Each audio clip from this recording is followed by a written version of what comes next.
오늘 성도의 사명이라는 제목으로 주신 말씀 전하겠습니다. 얼마 전에 아내와 함께 운전하면서 집에 돌아오는 중에 아내가 저에게 이런 질문을 했습니다. 하고 싶은 건 마음대로 뭐든지 다 할 수 있고 다 살 수 있으면 뭐 할 거야?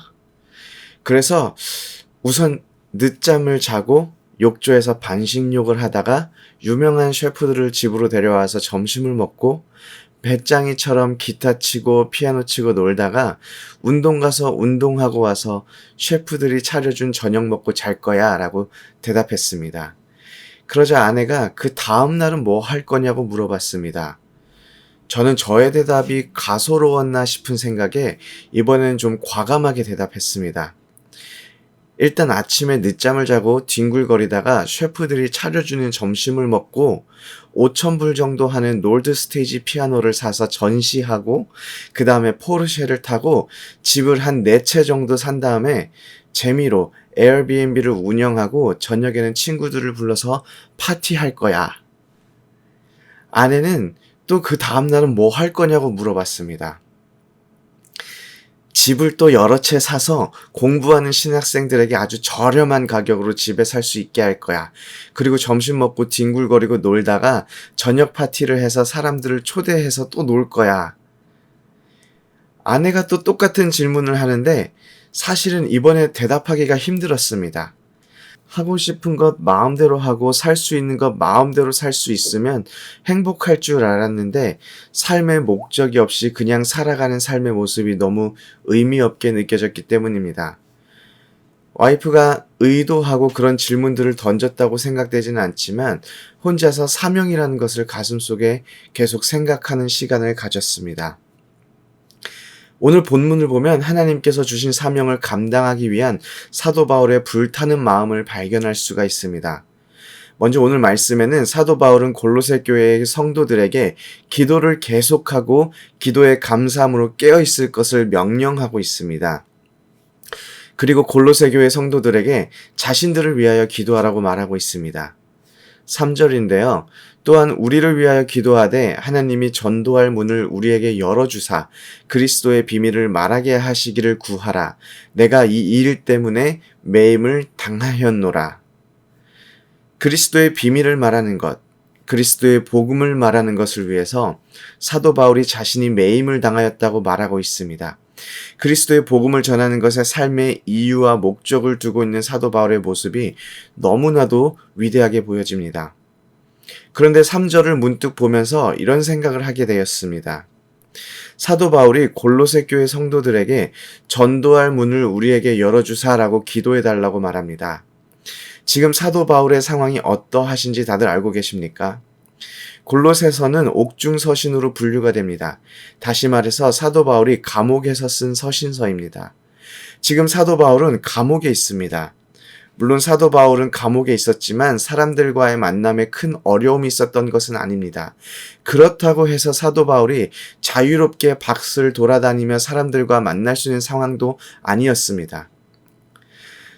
저 같으면 골로새 교회 성도들에게 전도할 문을 우리에게 열어주사라는 기도를 부탁하지 않았을 것 같습니다. 그 대신에 감옥 문을 우리에게 열어주사라고 기도를 부탁할 것 같습니다. 누가 봐도 감옥 문 열어달라고 기도하는 것이 맞는 기도 같아 보이지 않습니까?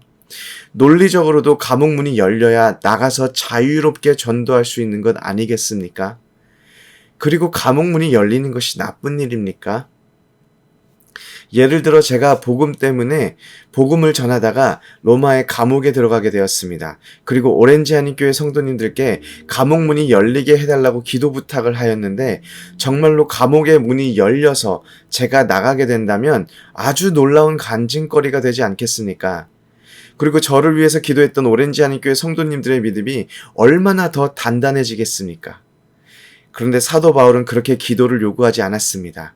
사도 바울은 전도할 문이 열리게 기도를 부탁하였습니다. 감옥 문이 열리게 되고 열리지 않고 자유의 몸이 되고 그렇지 않고는 사도 바울에게 그리 크게 중요한 것이 아니었음을 보게 됩니다.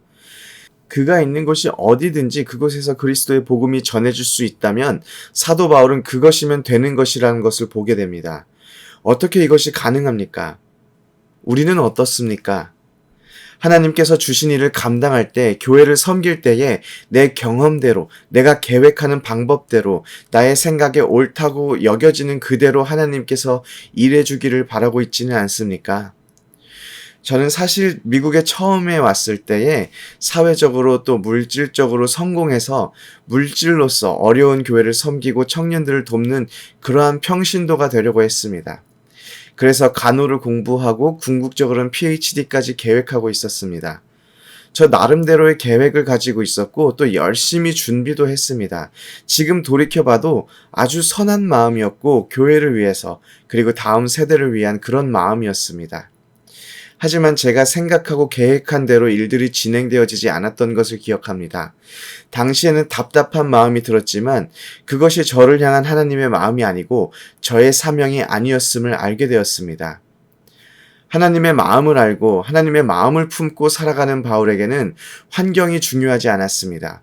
감옥 문을 열어달라는 기도가 아니라 전도할 문을 열어달라는 기도는 환경을 초월해서 하나님의 방법대로, 하나님께서 뜻하시는 대로, 그리고 하나님의 계획대로 따르기 원하는 사도 바울의 기도입니다.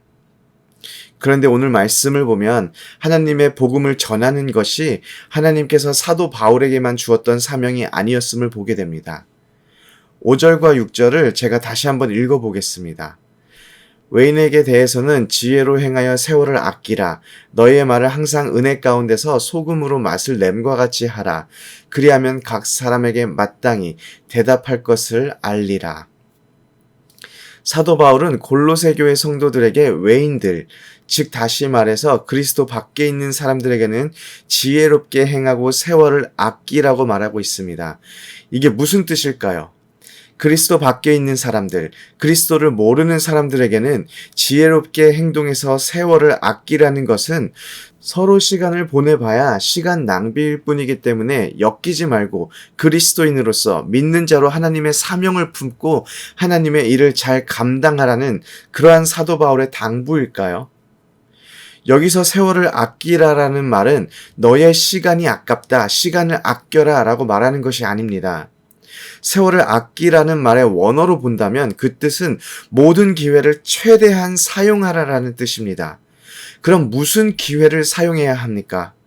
바로 복음을 전할 기회가 있다면 그 기회를 잃어버리지 말고 사용하라는 의미입니다. 사도 바울이 너희도 나와 같이 복음을 전하기 위해서 전도 여행을 떠나라, 3번 떠나라 이렇게 명령한다면 이것을 사명으로 듣고 전도 여행을 떠나기 위해 준비하시는 분도 계시겠지만 사실 대부분 쉽지가 않습니다. 이번 달 당장 내야 되는 페이먼트도 있고 취업 준비 때문에 바쁘신 분도 계실 것이고 이제 막 결혼해서 신혼생활을 보내야 하는데 전도 여행을 떠나라는 것은 참 쉽지가 않습니다. 하지만 사도 바울의 이 명령은 우리가 자연스럽게 예수님을 모르는 사람을 만났을 때 하루 중에 자연스럽게 예수를 모르는 분을 만나게 되었을 때 그때 예수 그리스도를 이야기하는 것입니다. 그때 그 복음을 전하라는 것입니다. 예수 그리스도를 모르는 사람을 만났을 때 가볍게 커피 한잔 하면서 예수 그리스도를 전하고 예수 그리스도의 복음에 대해서 이야기하는 것이 전도 여행을 떠나는 것에 비해서 아무것도 아니고 보잘것없고 조그마한 일 같지만 우리는 이것을 위해서 부르심을 받았습니다. 우리의 환경과 상황을 떠나서 예수 그리스도를 전하고 예수 그리스도의 비밀에 대해서 이야기하는 것을 위해서 우리는 부르심을 받았습니다. 그래서 사도 바울이 세월을 아끼라 말한 것처럼 우리는 모든 기회를 최대한 사용해서 그리스도를 전해야 하는 사명을 가지고 있습니다. 이것이 바로 하나님께서 우리를 향한 하나님의 사명임을 우리가 기억하시고 오늘 하루를 살아가면서 그리스도께서 우리를 불러주신 그 사명을 이루어 나가는 그런 모든 하루를 살아내시기를 소원합니다. 아멘.